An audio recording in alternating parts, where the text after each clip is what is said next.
महाराज जी, आप हर एक प्रश्न का उत्तर काम, क्रोध, लोभ, मोह, जिसका भी उत्तर होता है नाम जप का। क्योंकि बिना नाम जप के पावर नहीं है। महाराज जी, कोई ऐसा उपाय नहीं है कि बाहर बता दें, कहीं दीपक चढ़ा दें या कहीं? ये सब नौटंकी है।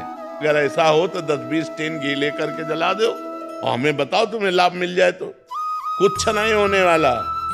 बिना अंदर के तुमने पाप किया है, अंदर के चिंतन से। ध्यान दीजिए, अंदर आपने कामना की और शरीर से आपके पाप हुआ। अब अंदर कैसे ठीक होगा? अंदर नाम जब ठीक करेगा। सांप बैठा है बिल के अंदर, ऊपर सैकड़ों लाठी जमा दो, उसको कोई फर्क पड़ेगा क्या?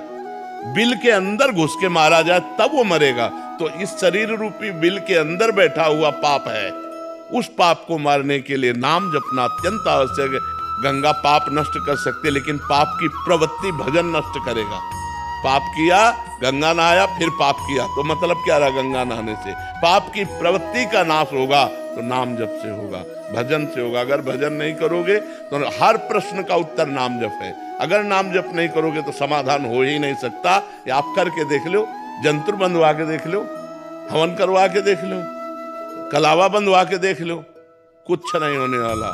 राम राम राम, राधा राधा राधा, सब बात करो। महाराज जी, वो अच्छा लगता है कि दूसरे जैसे पंडित जी कर लें, ठीक रहेगा, बट हमें कुछ ना करना पड़े। तुम करो पाप और पंडित जी करे जब, तो तुम्हारा कल्याण हो जाएगा। ऐसे हो जाएगा?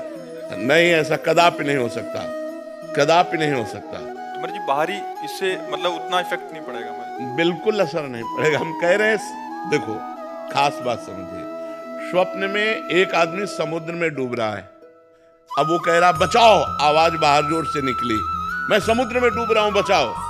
अब हम लोग सैकड़ों तैराक उसके सामने एकत्रित कर दें, नौकाएं एकत्रित कर दें, क्या वो बच सकता है? एक उपाय केवल है, जगा दो उसे। समझ रहे हो ना? उसे जगा दो। अब एक बूंद पानी नहीं, जब वो समुद्र में डूब रहा था। ऐसे ही ये जगत माया प्रपंच है।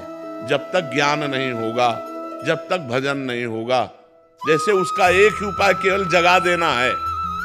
आप सैकड़ों तैराक एकत्रित कर लो, बचा नहीं सकते उसको। नौका, जल जहाज नहीं बचा सकते। क्यों? वो स्वप्न में डूब रहा है। उसको जगा दो, बस उसका स्वप्न टूट जाए, वो जग गया, अब वो बच जाएगा।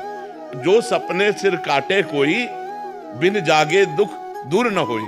ऐसे ही जब तक आपको ज्ञान नहीं होगा, तब तक आप रोते रहोगे इस जगत के मोह में, राग में, काम में, क्रोध में, लोभ में।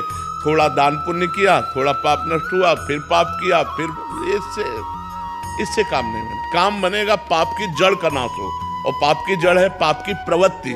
उस प्रवृत्ति में जब तक ज्ञान नहीं जागृत होगा, तब तक बात नहीं बनेगी। इसलिए खूब नाम जप करना अत्यंत अनिवार्य है। महाराज जी, और कैसे पता लगेगा कि हमारे पाप नष्ट हो रहे हैं और हो गए हैं? जैसे जैसे पाप नष्ट होते जाएंगे, चिंता, शोक, भय, ये सब नष्ट होता जाएगा। अपने अंदर अपने आप हृदय में आने लगेगा, मैं निष्पाप हो गया हूँ।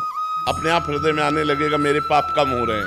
अपने आप अनुभव में आएगा। जैसे जैसे भजन बढ़ता चला जाएगा, भगवान प्रिय लगने लगे, धर्म प्रिय लगने लगे, गंदे आचरणों से घृणा होने लगे। ये है पवित्रता का लक्षण। पापी पुरुष के हृदय की स्थिति क्या होती है? हर समय वो चिंता, डिप्रेशन, शोक में रहता है। हाँ, निगेटिव, उसका हर चिंतन निगेटिव हो। यहां तक निगेटिव हो जाएगा कि उसको करने की वो सोच लेगा। अब उसको कल्पों तक भटकना पड़ेगा। अरे, मनुष्य जन्म मिला है समस्या का समाधान करने के लिए, ना कि समस्या बढ़ाने के लिए। जब समस्या बढ़ाना है, ना कि समस्या मिटाना है। लोग समझते नहीं है, सोचते हैं आप कर लेंगे तो हम समस्याओं का निदान कर लिया, और घोर समस्या में फंस गए। समस्या का निदान करने का उपाय मनुष्य शरीर था, उसको खो दिया। अब तो सवाल नहीं उठता। 83,99,999 योनियों में एक भी योनि ऐसी नहीं है जिसमें आप भजन करके भगवान को प्राप्त कर लें। 84 लाख योनि की पूर्ति ये मनुष्य शरीर से होती है। इसी मनुष्य शरीर से भजन करके हम अपना कल्याण कर सकते हैं। समस्त समस्याओं का निदान भजन है। अगर भजन नहीं तो कुछ नहीं है।